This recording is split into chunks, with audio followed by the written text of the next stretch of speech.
Sheikh Hasina determined যে তিনি দেশে আসবেন, এবং তিনি আরেকটা মানে ডিটারমিনেশন যেটা প্রকাশ করছেন সেটা হলো যে পলিটিক্যাল রাইভালকে উনি কিন্তু চ্যালেঞ্জ ছুড়ে দিয়েছেন। পলিটিক্যাল রাইভাল এখানে কে?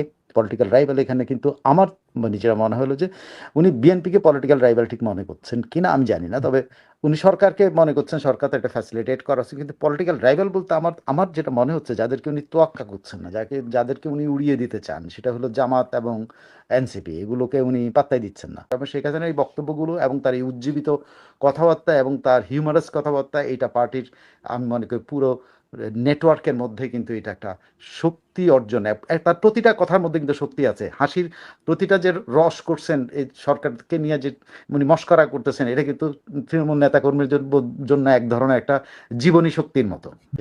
মেজর মুজাফফরের ঘটনাটা একটু পরে বলে আমি এই জাস্ট শেখ হাসিনার কিছু বক্তব্য আছে যে আচ্ছা বক্তব্যগুলো আচ্ছা ইয়ে করাও দরকার।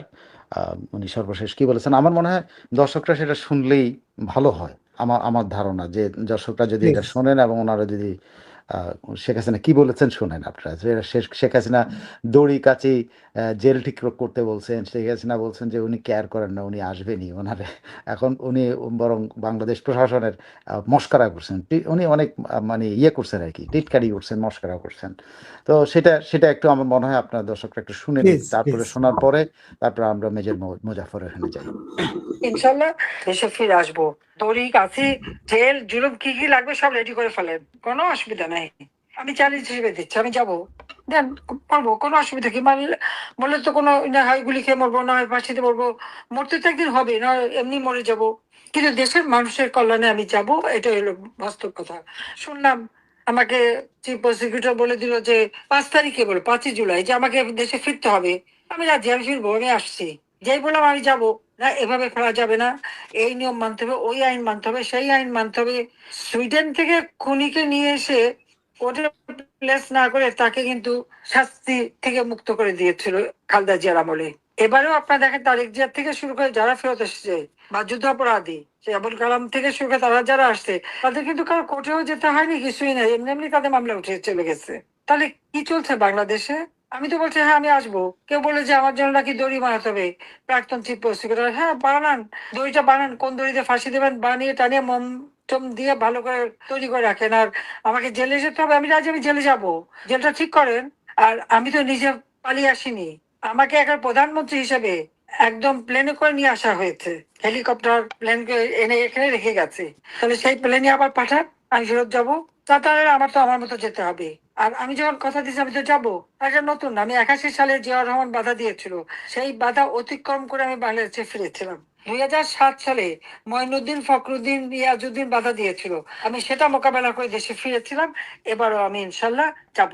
বাংলাদেশের মানুষের উপর এত অত্যাচার, জুলুম, নির্যাতন, এইভাবে অনিয়ম, ওর থেকে বাংলাদেশে যাই। হ্যাঁ, মৃত্যু থাকলে তো মরবো, এ তো কোনো কথা নেই, মানুষ তো চিরদিন বাঁচে না, কিন্তু বাংলাদেশের মানুষের পাশে দাঁড়াতে হবে। আজকে বন্যার সময় আমরা থাকলে তো এই একদিনও 24 ঘন্টা দেরি করতে হতো না, সেখান থেকে সকলে উদ্ধার করা, তাদের খাদ্যের ব্যবস্থা করা সব আমরা করতাম। হ্যাঁ, আমাদের ছাত্রলীগ, যুবলীগ, স্বেচ্ছাসেবক লীগ, আওয়ামী লীগের লোকরা করছে, যারা যতটুকু পাচ্ছে। কারো কিছু নাই তো, অর্থনৈতিক ভাবে সবাইকে পঙ্গু করেছে, অর্থনৈতিক ভাবে তাদের যত ব্যবসা প্রতিষ্ঠান যা কিছু ছিল, চাকরি বাকরি সবই খেয়েছে। আর আচ্ছা যতটুকু যতটুকু শোনা গেছে যেটা ইয়ে হয়ে গেছে মানে যেটা হয় আর কি, এগুলো সংগ্রহ করতে গিয়ে আবার অন্যান্য প্রোগ্রামের কিছু জিনিসও চলে আসে। তো যাই হোক, আপনারা নিশ্চয়ই শুনছেন যে শেখ হাসিনা কি বলেছে, আপনি নিশ্চয়ই শুনছেন। শেখ হাসিনার এখানে কয়েকটা পয়েন্ট আছে। সে প্রথমত হলো যে উনি একদম কারেন্ট অ্যাফেয়ার্সে কথা বলছেন, এটা কিন্তু খেয়াল করে দেখেন যে কখন কে কি কথা বলছে, এটা কিন্তু ইমিডিয়েটলি উনি উত্তর দিচ্ছেন। উনি এটাও বলছেন যে আমি আগে দেশে যেতে, আমাকে দেশে নেওয়ার জন্য এত চাপাচাপি করতেছে, এখন যেন আমি দেশে যেতে চাচ্ছি তখন আমাকে নিতে চায় না কেন, আমাকে এখন আমার জন্য প্লেনটা পাঠাক। উনি অনেক মস্করা করছেন, অনেক মজা করছেন, কিন্তু শি ইজ অ্যান হিউমার। মানে আপনি বোধহয় মানে তার ইয়ে কি বলে মরাল অনেক হাই, মানে উনি অনেক মানে শক্তিশালী মনের পরিচয় দিচ্ছেন যে উনি ফাঁসি নিয়ে টিটকাটি করতেন, বলছে দড়ি কোথাতে বানতে, মোম লাগাও দড়ির মধ্যে, এই সেই কথা, মানে দড়ি কাচি তৈরি করো, তারপর জেল তৈরি করো, কত জুলুম করবা করবা। আমি ধরেন উনি যেটা ইয়ের মধ্যে যেটা খুব সিগনিফিক্যান্ট যে জিনিসটা বলেছেন সেটা হলো টিটকারি মস্কারা, মানে হিউমারাস বক্তৃতা, বক্তব্য যেটাকে বলে, সেটা। আর সিরিয়াস যে কথাটা বলছেন যে উনি একটা কথা বলছেন যে জিয়াউর রহমানের বাধা দিয়েও আমাকে রাখতে পারেনি, আমি কিন্তু ফিরে এসেছিলাম, আমাকে আটকাতে পারেনি। আবার বলছে ফখরুদ্দিন এই কি কি বলছে যেন, মঈনুদ্দিন ফখরুদ্দিন আমাকে মহিউদ্দিন বাধা দিয়ে ফখরুদ্দিন। আমাকে আটকাতে পারে নাই, আমি কিন্তু চলে আসছি। সো আমাকে কেউ বাধা দিয়ে পারবে না, আমি আসবই। এবং উনি যেটা বলছেন যে তোমরা তৈরি হও, তোমরা আমাকে কি কি জুলুম করবা সেটার জন্য তৈরি হও নিজেদেরকে। এবং চিফ প্রসিকিউটরের কথা উল্লেখ করছেন যে চিফ প্রসিকিউটর এখন আইন দেখাচ্ছে, কিসের আইন দেখাচ্ছে? আমাকে তো ওরা প্রধানমন্ত্রী মর্যাদায় দিয়ে প্লেনে করে নিয়ে গেছে, হেলিকপ্টারে করে নিয়ে গেছে, এখন আমার জন্য প্লেনটা পাঠাও, আবার আমাকে নিয়ে যাও, আমি তো আজ যেতে রাজি। এখন এই এই যে কঠিন মনোবল, এটা কোথা থেকে আসছে? এটা আমার ধারণা, আহ, আমার ধারণা শেখ হাসিনা ডিটারমাইন্ড যে তিনি দেশে আসবেন, এবং তিনি আরেকটা মানে ডিটারমিনেশন যেটা প্রকাশ করছেন সেটা হলো যে পলিটিক্যাল রাইভালকে উনি কিন্তু চ্যালেঞ্জ ছুড়ে দিয়েছেন। পলিটিক্যাল রাইভাল এখানে কে? পলিটিক্যাল রাইভাল এখানে কিন্তু আমার মানে যেটা মনে হলো যে উনি বিএনপিকে পলিটিক্যাল রাইভাল ঠিক মনে করছেন কিনা আমি জানি না, তবে উনি সরকারকে মনে করছেন, সরকার তো একটা ফ্যাসিলিটেট করা হচ্ছে, কিন্তু পলিটিক্যাল রাইভাল বলতে আমার আমার যেটা মনে হচ্ছে যাদেরকে উনি তোয়াক্কা করছেন না, যাদেরকে উনি উড়িয়ে দিতে চান, সেটা হলো জামাত এবং এনসিপি, এগুলোকে উনি পাত্তাই দিচ্ছেন না। যে ওনার বিরোধিতা করা মানে সরকারের বিচার ব্যবস্থার আন্ডারে উনি বিচারের সম্মুখীন হবেন, সেটা উনি বিশ্বাস করেন যে উনি এই বিচারে ন্যায় বিচার পেলে উনি মুক্ত হয়ে যাবেন। কিন্তু ওদেরকে উনি পাত্তা দিয়েছেন, ওদেরকে পলিটিক্যাল চ্যালেঞ্জ ছুড়ে দিয়েছেন, যারা ওনাকে পলিটিক্যালি চ্যালেঞ্জ করছে। খেয়াল করে দেখেন এখানে পলিটিক্যাল চ্যালেঞ্জ কে করছে? এখানে পলিটিক্যাল চ্যালেঞ্জ করতেছে যারা পলিটিক্যালি বক্তব্য ছিল, যে এনসিপি ওনার জন্য ওনাকে কোনো আপিল করতে দেওয়া যাবে না, ওনাকে এই করতে যাওয়া না, সেই করতে যাওয়া যাবে না, ওনাকে সরাসরি ফাঁসিতে ঝুলাইতে হবে, এরকম একটা কথাবার্তা বলছে। জামাতও কিন্তু একই রকম অ্যাটিচিউডের কথা বলছে, যে আসতেই দেওয়া যাবে না, এরকম একটা অ্যাটিচিউডের কথা বলছে। কেন?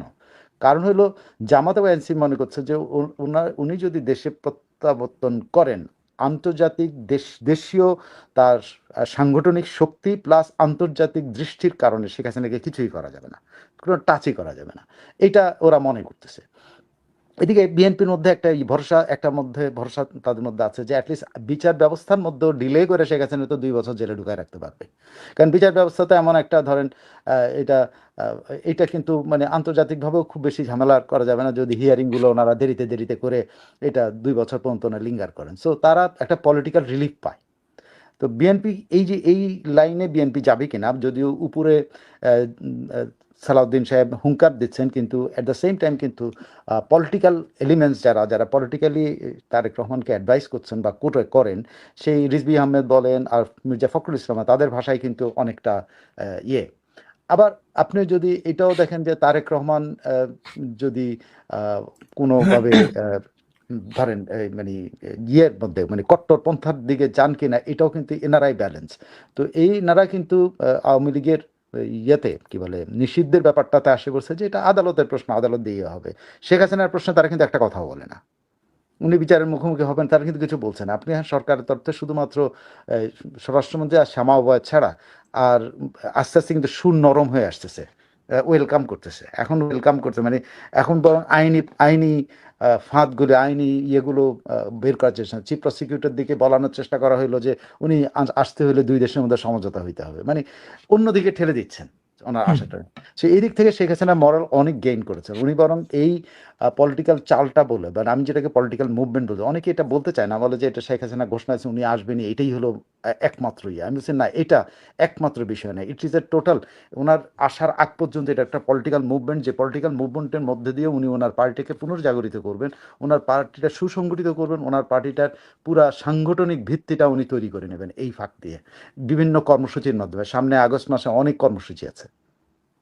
হ্যাঁ, আপনি তো জানেন আগস্ট মাস হলো শোকের মাস, এবং আগস্ট মাসের পরে থেকে শুরু করে ডিসেম্বরে সে বিজয়ের মাস।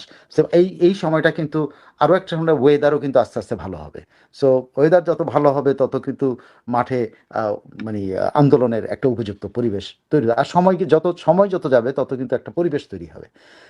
সেক্ষেত্রে এটা একটা মুভমেন্ট আমার কাছে মনে হয়েছে, মানে ওনার রাজনৈতিক ভাবমূর্তিকে মানে আগের জায়গায় নিয়ে আসা, যেটা যেটা ধরেন জঙ্গিরা ইয়ে করেছিল, নষ্ট করেছিল, সেইটাকে রিপেয়ার করা, ওনার দলের মধ্যে শক্তিটাকে আবার ফিরে আনা, দলের মনোবল ফিরিয়ে আনা, দলের সাংগঠনিক শক্তি ফিরিয়ে আনা, দলের মধ্যে যে চেইন অফ কমান্ড সেটা প্রতিষ্ঠা করা, এবং ওনার এখানে যে একক নেতৃত্ব প্রতিষ্ঠিত হবে, এইখান থেকেই কিন্তু একক নেতৃত্বটা ফাইনালি প্রতিষ্ঠিত হবে। কারণ এই সময়কালের মধ্যেই কিন্তু দেখবেন যে দলের মধ্যে ইরিটেশন হবে, দলের মধ্যে ইরিটেশন, যেটা উনি আসার পরে কিন্তু হয়তো ইরিটেশনটা বাড়বে, কিন্তু ততদিনে কিন্তু ওনার শক্তিটা, মানে ওনার দলের সাংগঠনিক শক্তিটা কিন্তু দাঁড়াবে, তৃণমূল দাঁড়িয়ে যাবে। কারণ তৃণমূল একটা মুভমেন্টের মধ্যে দিয়ে কিন্তু আস্তে আস্তে তারা কিন্তু অনেক কষ্ট সহ্য করেছে, অনেক কষ্টের মধ্যে দিয়ে তারা নির্যাতিত হইতে হইতে তারা একটা সহ্য শক্তি কিন্তু অর্জন করেছে। এই সহ্য শক্তি অর্জন করাটা কিন্তু বড় বড় ব্যাপার।